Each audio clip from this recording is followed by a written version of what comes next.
Hello नमस्कार जय श्री राम साथियों, आप सभी साथियों का हमारे यूट्यूब चैनल में स्वागत वंदन आभार। साथियों, मुझे आशा और उम्मीद है आपकी पढ़ाई शानदार और ज़बरदस्त तरीके से चल रही होगी। आप लगातार अपने सपनों को साकार करने के लिए लगातार मेहनत कर रहे होंगे। साथियों, जो हमारी क्लास है एएलपी और टेक्नीशियन की साइंस की ज़बरदस्त और शानदार क्लास स्टार्ट हो चुकी है।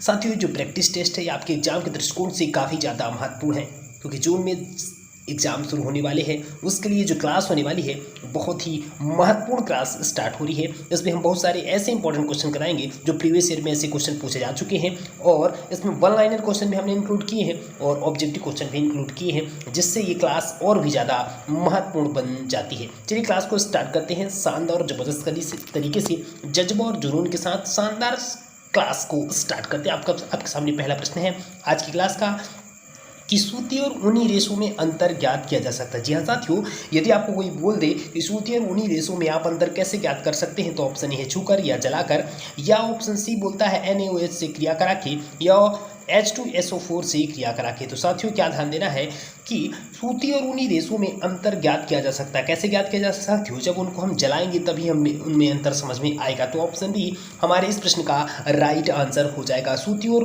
ऊनी रेशों में अंतर ज्ञात किया जा सकता है उनको जला करके। चलिए अगले प्रश्न की तरफ चलते हैं। अगला प्रश्न क्या हो जाएगा?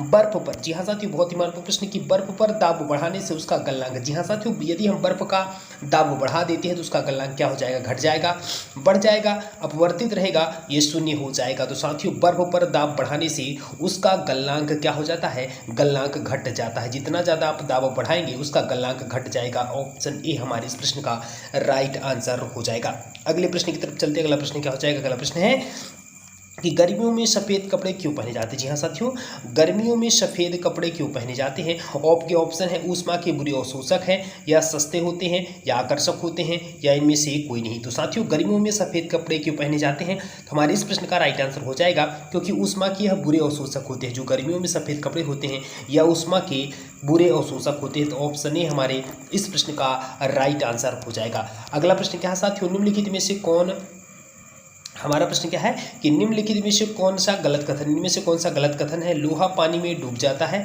या लकड़ी पानी पर तैरती है, पारा पानी पर तैरता है, या ऑप्शन सी पारे में लोहा तैरता है। साथियों निम्नलिखित में से इनमें से कौन सा कथन गलत है? तो हमारे इस प्रश्न का राइट आंसर हो जाएगा पारा पानी पर तैरता है। क्या पारा पानी पर तैरता है? यह इनमें से गलत कथन है।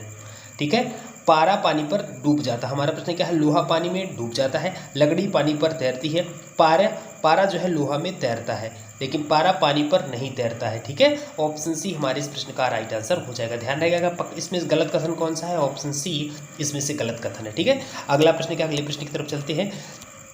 संतरे में कौन सा विटामिन होता है? जी हाँ साथियों, कौन सा विटामिन अधिक होता है? संतरे में कौन सा विटामिन अधिक होता है? आपके ऑप्शन है डी, या ए, या सी, या बी। तो साथियों संतरे में कौन सा विटामिन अधिक होता है? तो विटामिन सी संतरे में सर्वाधिक मात्रा में पाया जाता है। ऑप्शन सी हमारे इस प्रश्न का राइट आंसर हो जाएगा। अगला प्रश्न क्या है? अगला प्रश्न ध्यान देने का प्रयास करिएगा। अगला प्रश्न क्या है? बहुत ही महत्वपूर्ण प्रश्न है। प्रश्न है चमगादड़ अंधेरे में उड़ सकते हैं। जी हाँ साथियों, चमगादड़ अंधेरे में उड़ सकते हैं क्योंकि उन्हें सहायता प्राप्त होती है। जी हाँ साथियों, चमगादड़ अंधेरे में किस वजह से उड़ पाते हैं? आपके ऑप्शन है अल्ट्रावायलेट वेव से, या अल्ट्रासोनिक वेव से, या रेडिएशन से, या स्पेशल रेटिना से। तो साथियों चमगादड़ अंधेरे में उड़ सकते हैं क्योंकि उन्हें जो है तो क्या प्राप्त होती? अल्ट्रासोनिक वेव जो प्राप्त होती, इस वजह से वो उड़ सकते हैं, अंधेरे में भी उड़ सकते हैं। ऑप्शन बी हमारे इस प्रश्न का राइट आंसर हो जाएगा। ठीक है, ध्यान रखिएगा। क्या अगला प्रश्न क्या हो जाएगा साथियों? अगला प्रश्न है मानव शरीर का वह अंग जिसमें हड्डियों की संख्या सर्वाधिक होती है। जी हाँ साथियों, क्या ध्यान देना है? मानव शरीर का वह अंग जिसमें हड्डियों की संख्या सर्वाधिक होती है। तो अंगुली में, मानव शरीर का अंगुली एक ऐसा अंग होता है जिसमें हड्डियों की संख्या सर्वाधिक होती है। अगला प्रश्न क्या है साथियों? भोजन पचाने में सहायक होता है। भोजन पचाने में सहायक होता है, कौन होता है सहायक? एंजाइम। कौन होते हैं? एंजाइम भोजन को पचाने में सहायक होते हैं। अगला प्रश्न क्या दिया हुआ? अगला प्रश्न बेहद ही महत्वपूर्ण, एंजाइमों की रचना होती है। जी हाँ साथियों, हमारा प्रश्न क्या है कि एंजाइमों की रचना होती है, किससे होती है? तो एंजाइमों की रचना अमीनो अम्ल से एंजाइमों की रचना होती है। ठीक है, मानव शरीर की सबसे बड़ी ग्रंथि है, मानव शरीर की सबसे बड़ी ग्रंथि कौन सी होती है? यकृत मानव शरीर की सबसे बड़ी ग्रंथि होती है। सूर्य उदय होते समय व डूबते समय लाल क्यों दिखाई देता है? तो साथियों सूर्य उदय होते समय व डूबते समय प्रकीर्णन की वजह से लाल दिखाई देता है। ठीक है, अगला प्रश्न क्या है? घरों में विद्युत संयंत्र जुड़े जाते हैं। जी हाँ साथियों, बहुत ही महत्वपूर्ण प्रश्न कि घरों में विद्युत संयंत्र जुड़े जाते हैं, तो उसका आंसर हो जाएगा समांतर क्रम में, यानी कि पैरेलल वाइज जो कॉम्बिनेशन होता है वह घरों में किया जाता है। लोहे में जंग लगना एक, जी हाँ साथियों, लोहे में जंग लगना एक रासायनिक क्रिया का एग्जाम्पल है। ठीक है, ध्यान रहेगा क्या? अगला प्रश्न क्या है? पश्चिम बंगाल में किस फसल का सर्वाधिक उत्पादन किया जाता है? जी हाँ साथियों, पश्चिम बंगाल में किस फसल का सर्वाधिक उत्पादन किया जाता है? ऑप्शन है हमारा राइट आंसर हो जाएगा धान का। पश्चिम बंगाल में धान का सर्वाधिक उत्पादन किया जाता है। उत्तर प्रदेश में किस फसल का सर्वाधिक उत्पादन किया जाता है? तो क्या ध्यान देना है, उत्तर प्रदेश में गेहूं का सर्वाधिक उत्पादन किया जाता है। अगला प्रश्न क्या है? उत्तर प्रदेश में निम्न में से किस फसल का सर्वाधिक उत्पादन किया जाता है? तो उत्तर प्रदेश में सर्वाधिक गन्ने की फसल का उत्पादन किया जाता है। अगला प्रश्न क्या है? प्राकृतिक चयन के सिद्धांत, जी हाँ साथियों, प्राकृतिक चयन के सिद्धांत का प्रतिपादक का नाम क्या है? प्राकृतिक चयन के सिद्धांत का प्रतिपादक का नाम क्या है? तो चार्ल्स डार्विन। प्राकृतिक चयन के सिद्धांत के प्रतिपादक का नाम क्या है? Charles Darwin. अगला प्रश्न क्या है कि अनुवांशिक यानी कि जेनेटिक प्लांट चॉइस संबंधी प्रयोग के लिए मेंडल ने किस पौधे का प्रयोग किया था? ठीक है, तो ध्यान रखना है कि मतलब कि मेंडल ने अपनी जांच के लिए जो जेनेटिक प्लांट चॉइस के लिए उन्होंने मटर के पौधे का प्रयोग किया था। ठीक है, किस पौधे का प्रयोग किया था? मटर के पौधे का प्रयोग किया था। मेढक किस वर्ग का जंतु है? तो ध्यान देना है साथियों, मेढक जो होता है वह एम्फीबिया वर्ग का जंतु है। मेढक किस वर्ग का जंतु है? तो मेढक एम्फीबियन वर्ग का जंतु है। अगला प्रश्न क्या है? आधुनिक मानव को जंतुओं को, जी हाँ, प्रश्न हमारा क्या है कि आधुनिक मानव को जंतुओं के किस वर्ग में रखा गया है? आधुनिक जो मानव है उसको जंतुओं के किस वर्ग में रखा गया है? तो प्राइमेट्स वर्ग में रखा गया। किसमें रखा गया? प्राइमेट्स वर्ग में। कोशिकाओं के समूह यानी ग्रुप ऑफ सेल्स को क्या कहा जाता है? तो कोशिकाओं के समूह को ऊतक कहते हैं। क्या कहते हैं? कोशिकाओं के समूह को ऊतक कहते हैं। मानव शरीर में आयोडीन की कमी से कौन सा रोग उत्पन्न होता है? साथियों, मानव शरीर में आयोडीन की कमी से घेंघा रोग उत्पन्न होता है। अगला प्रश्न क्या है? मानव शरीर की सबसे छोटी हड्डी, जी हाँ साथियों, हमारा प्रश्न क्या है? मानव शरीर की सबसे छोटी हड्डी क्या है? मानव शरीर की सबसे छोटी हड्डी है क्या है? स्टेपिस जो है मानव शरीर की सबसे छोटी हड्डी है। विटामिन की खोज किसने की थी? तो विटामिन की खोज फंक ने विटामिन की खोज की थी। जीनोम चित्रण का संबंध किससे है? तो मस्तिष्क के चित्रण से जीनोम चित्रण का संबंध है। अगला प्रश्न क्या है? एडवर्ड जेनर द्वारा विकसित टीके का संबंध किस बीमारी से? जी हाँ साथियों, एडवर्ड जेनर द्वारा विकसित टीके का संबंध किस बीमारी से है? तो चेचक की बीमारी से एडवर्ड जेनर का संबंध है। अगला प्रश्न क्या है साथियों? प्रश्न को ध्यान दीजिएगा।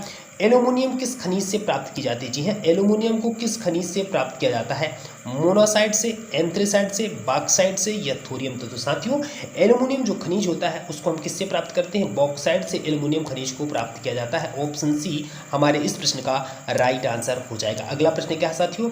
ब्लैक होल क्या है? जी हाँ साथियों, ब्लैक होल क्या है? ऑप्शन ए है आपका निहारिकाएं, ऑप्शन बी है उल्काएं, ऑप्शन सी है सूर्य के धब्बे, ऑप्शन डी है इनमें से कोई नहीं। तो साथियों जो ब्लैक होल होता है वह एक तरह से क्या होता है? जो ब्लैक होल होता है वह इनमें से कोई नहीं। आपके कमेंट बॉक्स में आंसर देना है कि आखिरकार ये जो ब्लैक होल होता है वह क्या होता है। ठीक है, ध्यान रहेगा क्या? इसका आंसर आपको कमेंट बॉक्स में ही देना है। अगला प्रश्न क्या है? जल में स्थायी कठोरता का कारण क्या है? जी हाँ साथियों, जल में स्थायी कठोरता का कारण है ऑप्शन ए है मैग्नीशियम कार्बोनेट, ऑप्शन बी है कैल्शियम क्लोराइड, ऑप्शन सी है जिंक क्लोराइड, ऑप्शन डी है कैल्शियम बाइकार्बोनेट। तो साथियों जल में जो स्थायी कठोरता होती है उसका कारण क्या होता है? तो जल में स्थायी कठोरता का कारण होता है कैल्शियम क्लोराइड। कैल्शियम क्लोराइड के कारण जल में स्थायी कठोरता होती है। तो ऑप्शन बी हमारे इस प्रश्न का राइट आंसर हो जाएगा। जल में स्थायी कठोरता का कारण क्या हो जाएगा? Calcium chloride. ऑप्शन डी हमारे इस प्रश्न का राइट आंसर हो जाएगा। कैलोरी की मापन इकाई है, जी हाँ साथियों, कैलोरी की मापन इकाई है ऊष्मा, ठोस, तरल या ध्वनि। तो ऊष्मा की मापन इकाई क्या कहलाती है? ऊष्मा की मापन इकाई जो होती है कैलोरी की जो मापन इकाई होती है वह क्या होती है? ऊष्मा होती है। क्या होती है? कैलोरी की मापन इकाई ऊष्मा होती है। ऑप्शन ए हमारे इस प्रश्न का राइट आंसर हो जाएगा। अगला प्रश्न क्या है? सूर्य उदय होते समय, जी हाँ साथियों, सूर्य उदय होते समय व डूबते समय लाल क्यों दिखाई देता है? ऑप्शन ए है विकिरण, ऑप्शन बी है जलवाष्प, ऑप्शन सी है धूल के कण, ऑप्शन डी है प्रकीर्णन। तो साथियों सूर्य उदय होते समय व डूबते समय किस वजह से लाल दिखाई देता है? तो प्रकीर्णन की वजह से लाल दिखाई देता है। ऑप्शन डी हमारे इस प्रश्न का राइट आंसर हो जाएगा। सूर्य उदय होते समय व डूबते समय प्रकीर्णन की वजह से लाल दिखाई देता है। घरों में विद्युत संयंत्र जोड़े जाते हैं। जी हाँ साथियों, घरों में विद्युत संयंत्र जोड़े जाते हैं। ऑप्शन ए है श्रेणी क्रम में, ऑप्शन बी है समांतर क्रम में, ऑप्शन सी है मिश्रित क्रम में, ऑप्शन डी है इनमें से कोई नहीं। तो साथियों घरों में विद्युत संयंत्र जो होते हैं वह जोड़े जाते हैं, किसमें जोड़े जाते हैं? समांतर क्रम में जोड़े जाते हैं। ऑप्शन बी हमारे इस प्रश्न का राइट आंसर हो जाएगा। घरों में विद्युत संयंत्र होते हैं वह समांतर क्रम में जोड़े जाते हैं। अगला प्रश्न क्या है? लोहे में जंग लगना है एक। जी हाँ साथियों, लोहे में जंग लगना क्या है? भौतिकीय क्रिया है, रासायनिक क्रिया है, सामान्य क्रिया है या इनमें से कोई नहीं। तो साथियों लोहे में जंग लगना एक कैसी क्रिया है? ध्यान देना है कि लोहे में जंग लगना एक रासायनिक क्रिया। कैसी क्रिया है? रासायनिक क्रिया है। ऑप्शन बी हमारे इस प्रश्न का राइट आंसर हो जाएगा। लोहे में जंग लगना एक रासायनिक क्रिया है। अगला प्रश्न क्या है? विद्युत बल्ब का फिलामेंट किसका बना होता है? जी हाँ साथियों, विद्युत बल्ब का फिलामेंट किसका बना होता है? ऑप्शन ए है क्रोमियम, ऑप्शन बी है टंगस्टन, ऑप्शन सी है तांबा, ऑप्शन डी है जस्ता।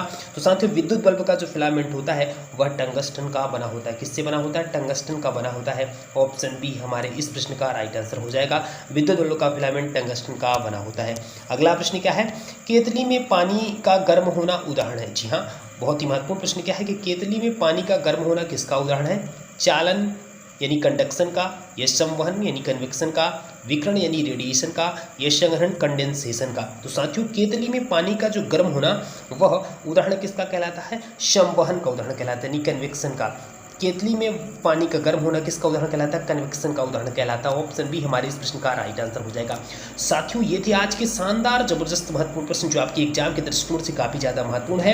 मुझे आशा और उम्मीद है आपकी पढ़ाई शानदार और जबरदस्त तरीके से चल रही हो, क्योंकि एग्जाम का जो समय नज़दीक है आप लगातार जबरदस्त तरीके से मोटिवेट होकर पढ़ाई कर रहे होंगे अपने सपनों को साकार करने के लिए। साथियों ये थी आज की शानदार जबरदस्त महत्वपूर्ण क्लास। यदि आज की हमारी ये वीडियो आपको अच्छी लगी हो तो हमारे चैनल को लाइक और सब्सक्राइब जरूर करिएगा। और यहाँ तक वीडियो देखने के लिए आप सभी साथियों का तहे दिल से आभार और धन्यवाद। जय जय श्री राम।